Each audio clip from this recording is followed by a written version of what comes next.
Hi there. My name is Kendra Wright, and I'm your program manager for our student organizations here at Chico State. Thank you so much for taking the time to join me today. I think that it's really valuable for us to have the conversation about the advisor's role in student organizations. I think we all know now more than ever, our students need us. They need a sense of engagement, a sense of belonging, activities, things to do, things to look forward to.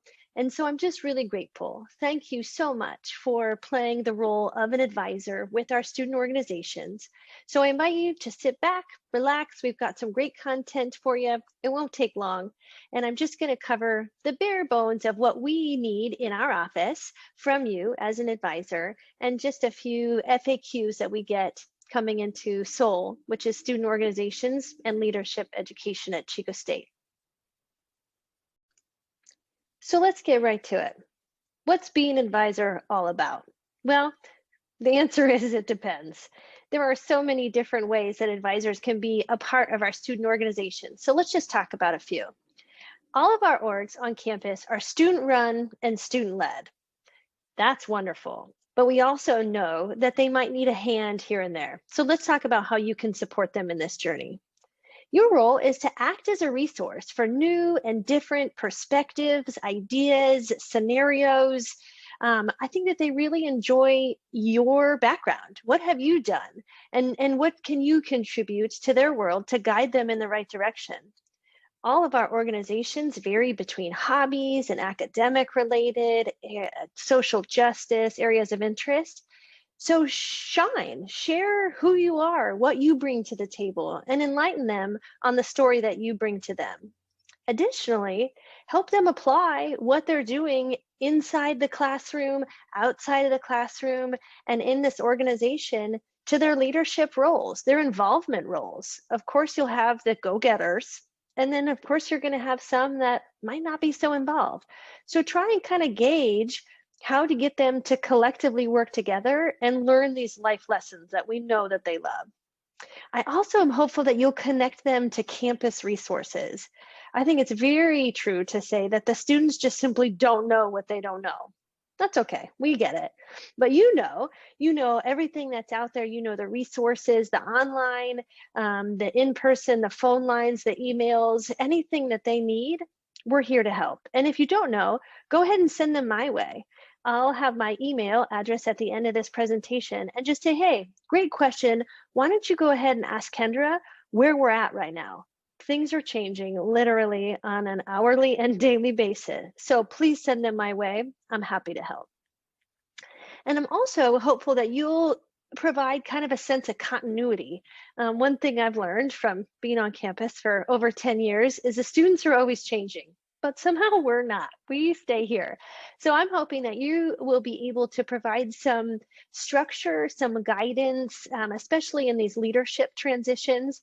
We're going to talk about in a second. I feel like it's really helpful to guide them through this process to be able to pass the baton from one leadership team to the other. It keeps the whole organization engaged and continues the momentum that they're building on a daily basis. So that's enough from me for now. I mentioned that these are student run and student led. So now I'd like to introduce to you one of our paraprofessionals in the SOUL office, Sierra Kalushchin. Hi, my name is Sierra Kalushtin, and I work for the Student Life and Leadership Office on campus. So next we're going to be discussing the officer team. So it's important for you to get to know your officer team because they will be your main point of contact with the club throughout the semester. So at the beginning of each of the officers' term, whether that be once a year or once every semester, however your club decides to do it, you'll want to sit down and talk to the officers, whether it be individual one-on-ones or as a group as a whole, and lay out what their roles will be, how they perceive their roles, and what they want to accomplish within their time holding these positions. Another important thing for you to do is aid in officer transition. So this is just making sure that the new incoming officers know that they what exactly they will be doing and thanking the old officers, and making sure that the old officers and the new officers are still able to stay in contact. That way any of the new officers will be able to ask someone who has already held that position in the past advice and just get general help. So next I will be talking about your involvement with club meetings and special events. For club meetings, you can choose to be however active or inactive you want. It's just important for you to communicate with the club how much time you're willing to put in. So if you want to attend every club meeting, that's great. And if you can only have time to get an update on what happened that meeting, that's also fine. You'll just want to make sure the club is aware of that when they ask you to be their advisor, or if anything changes within your time as an advisor. Like I stated before, it's just important that you know what's being discussed within these meetings and making sure that the club is doing what their mission statement is.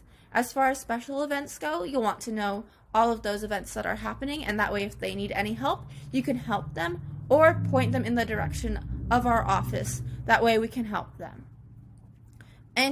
And while it's not required, our office really encourages you to go to your club's events. That way you just show your support and make sure the club knows that you are there for them. So lastly, I will be talking about other important roles that advisors have.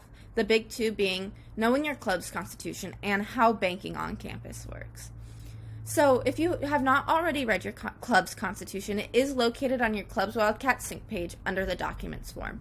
When reading through the constitution, you will want to focus on a few important aspects, such as what the mission of the club is, what qualifies you to be on the officer team, and how voting in your club works. These are three crucial elements that you want to make sure that your club knows how to do and is doing properly. Another important thing is banking on campus. At the beginning of every semester, the advisor will have to sign a on-campus banking agreement form, and this just makes sure that you know that these students, one, have access to a bank account, and two, are using it appropriately. And our campus is special in the fact that we have a staff member solely dedicated to helping clubs have on-campus bank accounts.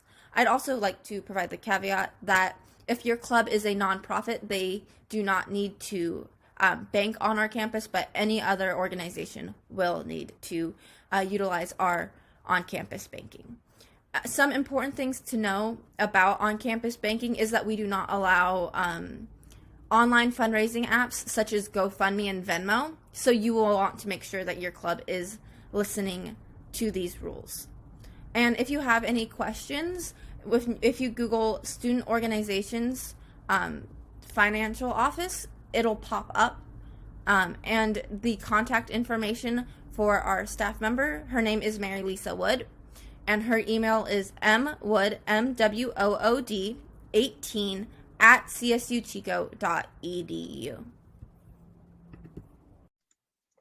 So there you have it. The world according to us in student organizations at Chico State. I hope you enjoyed what we chatted about.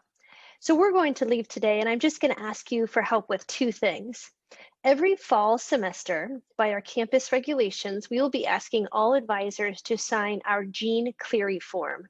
This form can be found on our Wildcat Sync and will be included in our recognition process every fall semester. If you have any questions about that, just ask the president, as they will receive continuous reminders about this. But you can always find this form located in the forms section of Wildcat Sync. Additionally, we do require that we follow Executive Order 1068 and ask all of our presidents, treasurers, and advisors to be recognized and complete this training like today every semester. We tend to send all of our communication through Wildcat Sync and through emails. So please ensure that your roster in your page on Wildcat Sync is accurate with the right advisor, president, and treasurer. That way you don't miss out on a thing, and we'll always keep you updated. Speaking of always keeping you updated, I encourage you and many members of your organization to follow us on Instagram. We have found a great following and always provide up-to-date information on our Instagram page. So thanks again. It was a pleasure being with you today. And of course, if you have any questions, please shoot me an email and I'd be happy to help. Thank you.